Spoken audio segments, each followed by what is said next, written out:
Hi guys, welcome back to my channel. So, I went and I ordered this book, the Kim Porter's Lost Words, that everybody's talking about. And since I'm a perfectionist, I want to do this right. So get somewhere, relax, find somewhere comfortable, and enjoy this audio book reading from me after my intro. Shorty press, shorty fine, yeah, face card valid, she gon' slay it every time. Independent, on the grind, yeah, all about the money, so she never got time. Shorty press, Kim's Lost Words, A Journey for Justice from the Other Side by Jamal T. Millwood for Kimberly A. Porter. This book starts off with the disclaimers. It says one of Kim Porter's final wishes was for this memoir/diary to be made public. Out of protection for certain parties and their potential criminal activity, some celebrities, performers, and events have been represented with X's due to their highly explosive nature. At some point in the future, this information will be revealed to the public. Regarding Kim's sudden death and the mysterious illnesses of Al B. Shore and Jamie Foxx, evidence does exist that points to foul play and or poisoning. God bless Kim Porter and all of Shan Combs' victims, both male and female. Chapter 1, Introduction. Soon after high school, I started landing modeling jobs. I couldn't believe it. It was all happening so fast. I met my husband, father of my oldest child, and one of my oldest friends in life, Al B. Shore. It was a whirlwind romance. I was only 19 when we married, and no, it didn't work out. Al is still one of my best friends to this day. Our son Quincy is such a talented and wonderful young man. At that time, I had no idea my relationship with Al was going to introduce me to the man that I would spend the better part of my adult life with, a man whom I've loved and cherished, but eventually fear and hate. I don't want to put the cart before the horse, but I will say, although I knew what was going on, I turned a blind eye many times.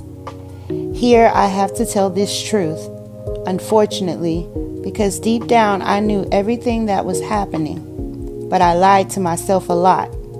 He was so charming, a wolf in sheep's clothing, a devil, and I fell for it. This story must be told despite the fact it will hurt my children. I cannot hide it any longer. Shan Combs must be stopped. Chapter 2, Humble Beginnings. I was born to loving parents, Jake Porter and Sarah L. Porter, in Peach State of Georgia. All through Columbus High School, where I graduated in 1988, I knew I was going to be famous. In the 10th grade, one of my best friends, Tina, said to me, "You won't make it here in Georgia." I knew if I really wanted to be famous, I would have to leave my hometown and my home, Georgia. That conversation was so important. As I look back now, it changed my life. I met Al while I was working in the industry. He was so dope and charming, and I had such a crush on him. We were married before I knew it, and Quincy was on the way. But I was young, and it just felt like it wasn't going to last. It was a little heated between us after we separated, but we got past that quickly. He is just a super dope guy and an amazing father. Though we separated, we are forever bonded through Quincy. Thank you, Al. I will always love you. When I met Shan, he was cool. I didn't think much of him at the time, and he was just another guy at the label. Uptown was huge, and we were all living our best life. But Shan continued to lay on the charm, and before I knew it, we were dating. As a young single mom at one of the hottest companies in the world, life couldn't get any better. than it did. My boyfriend was getting even bigger. He and Clive would hang out a lot, but I didn't think anything of it. I mean, that was his boss, and he was doing things bigger than most men dared to even dream. Then it happened. Okay, I was a little bit of a freak. I really enjoyed myself with my partner, and toys are one thing, but I never imagined having a man I was dating asking me to use a toy on him. The first time, he said he just wanted to experiment, try something new. I was grossed out, but he kept begging. He said it would only be this one time, and he was just curious. I was only 20 at the time. I said, what the hell? I hated it. He bled from it, and there was shit on it. I left him alone after that. Chapter 3, Second Chances. Shan kept reaching out, and I kept ignoring his calls. Eventually, in a few weeks, we ran into each other at an event. He came over and sat next to me. We were cordial. He flattered me by saying, "You look so amazing." I replied with a simple, "Thanks, Shan." I tried to get up and leave, but he pulled my arm as I turned to him. He looked deep into my eyes and said, "Look, what happened between us was weird, but I really care about you. Can we?" He paused, and I tried to use this as my attempt to escape. I pulled my hand back and said, "Sorry, Shan, I have to go. Please, I think I'm falling in love with you. Can we talk?" My breath was taken away. Did he just say he loved me? It was so fast, I wasn't aware of this as his manipulation tactic. Not yet. God, I was so young, so naive. He continued, "Let's just have dinner," and I fell for it. 2 days later, we went out for drinks at a lounge in Lower Manhattan. The place was nice. Shan was really coming up and pulling out all the stops to impress me. He pulled a chair out for me to sit. Back then, he was always a gentleman. He smiled and said, "Look," as he sat across from me. "I hated it and I never want to do it again. Give me another chance." Over coffee the next morning, I decided to give him another chance. For the next year and a half, things seemed pretty normal. It was fun. Things were going great, and we were living the dream that I dreamt about throughout my youth. Shan and Clive were working on Bad Boy, and he had his first couple of artists. He picked up Craig Mack, then some rapper from the West Coast called Notorious B, to help Chris develop. He was collaborating with the biggest names in hip-hop to make it happen. Things could not be more amazing. Then he asked me to do it again. It was insane.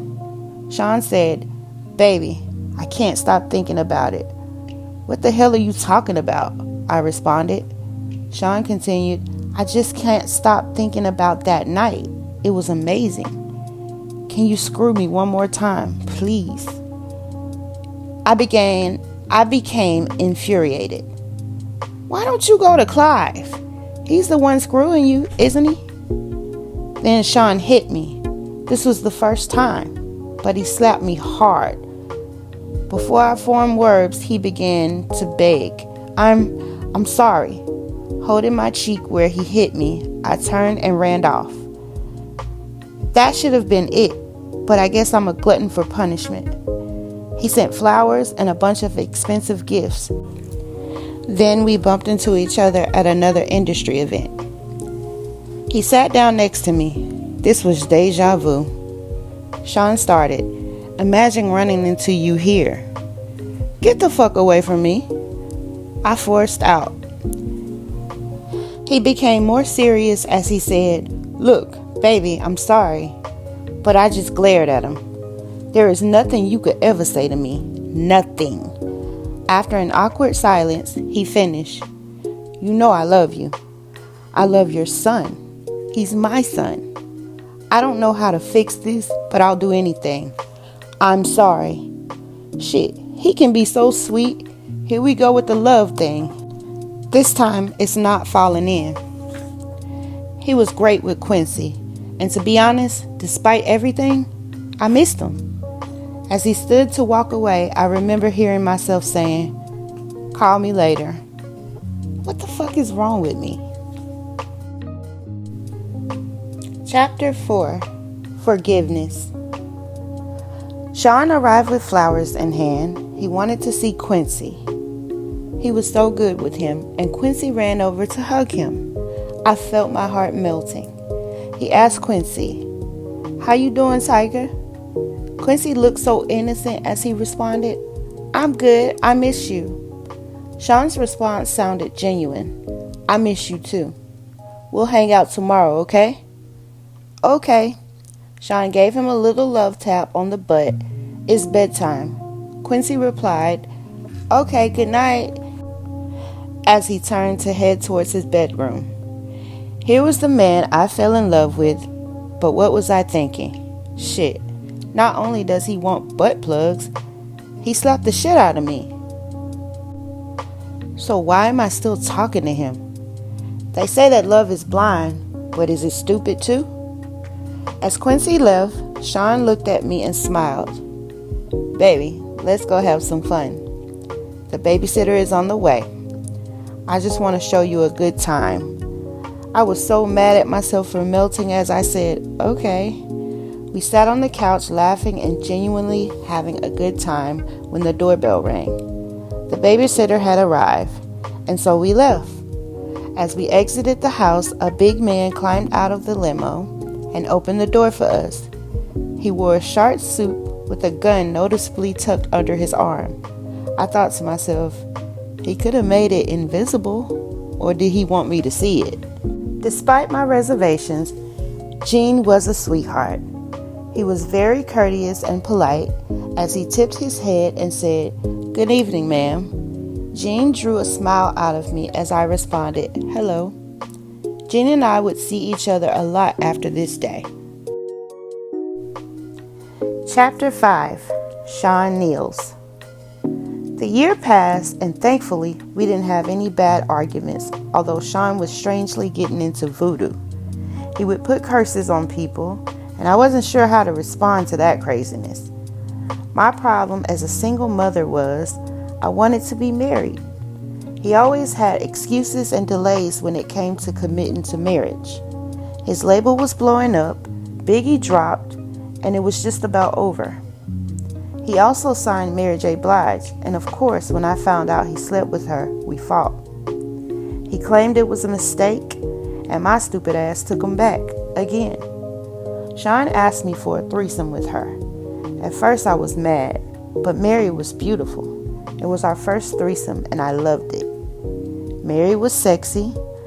I would not be doing this a lot, but it was so hot. I was young, and exploring my sexuality was enticing. Over the years, we brought other women into our bedroom periodically, and we were happy. That is until one day I came home to a situation that went from awkward to a nightmare. Quincy was with the babysitter, and Shan was sitting with Albie Shore at the dinner table. I had a child with Al, and Shan was the father in Quincy's life. The awkwardness of all of us being together had dissolved a long time ago, but it was still weird that they were here, in my home, together, alone. I sat down and we had drinks. It was fun. The conversation was cool until it wasn't. Al was a little loose after a couple of drinks. I remember him saying, "It's still weird seeing you with my friend, but you're happy, so I'm happy for you guys." Shan responded, "Thanks, man. Me and you, we've shared so much." Al replied coolly, "Word." The conversation took an odd and awkward turn when Shan said, "We all been together sexually, but not together." I was shocked for a moment. As quietness lingered in the room, I asked, "What do you mean by all together?" Al shifted uncomfortably, but Shan didn't hesitate. "You know how we sometimes invite other people into our bed?" I couldn't believe it. "Oh, hell no. Shan, this is my son's father." "Al, say something." What Al said was mind-boggling. I don't know, it could be kind of hot. I miss you in that way. Although I couldn't believe Shan would do this, the truth was I still cared about Al, and this could be very hot. I just didn't want it messing up my relationship, and if things became awkward, how would it affect Quincy? So I asked, "Are you both sure?" I imagined both of them inside of me. I knew this would be awkward sexually. There would be some bumping of genitals, but what happened next, I couldn't have imagined in my wildest dream. Ow!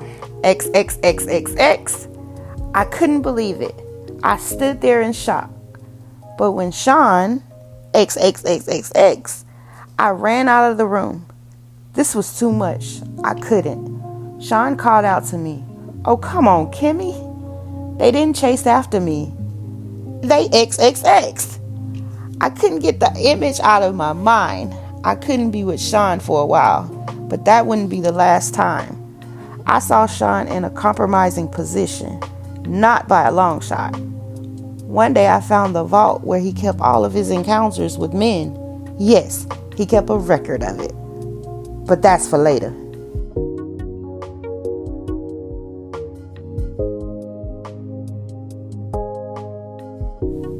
Okay, so let's bookmark that. Stay tuned for the next few chapters. I'm going to be reading these in portion. Right now, you have just heard chapters 1 through 5. I want to thank you so much for coming to my channel and listening to this audiobook. Don't forget to hit that like, comment, and subscribe. Bye. Bitch, come to me, piped up in her feelings. I'ma take that nigga from her, put him in my kidneys. I wouldn't play with this side over here, we gon' get vicious. Time I get some money, ho, I do that for a living. Came a long way from it pole, now still getting rest when it came to me slow. Make that little baby stand down on these foes, taking them back to back, come on the road. Bitches gon' say that it's beef, but love me like astrology. Ain't like the slut in the week, I'm so proud of me. Ho, no one told that little nigga be fake, so pussy ass ho, you owe me an apology. Hey, they told me I'm cocky, okay. Like I don't give a fuck what they say. I'm that bitch at the end of the day. Hey, they mad cause I look like a model. They can pop it, but don't let this pretty face fool you. These bitches don't want any problems. Hey, they told me I'm cocky, okay. Like I don't give a fuck what they say. I'm that bitch at the end of the day. Hey.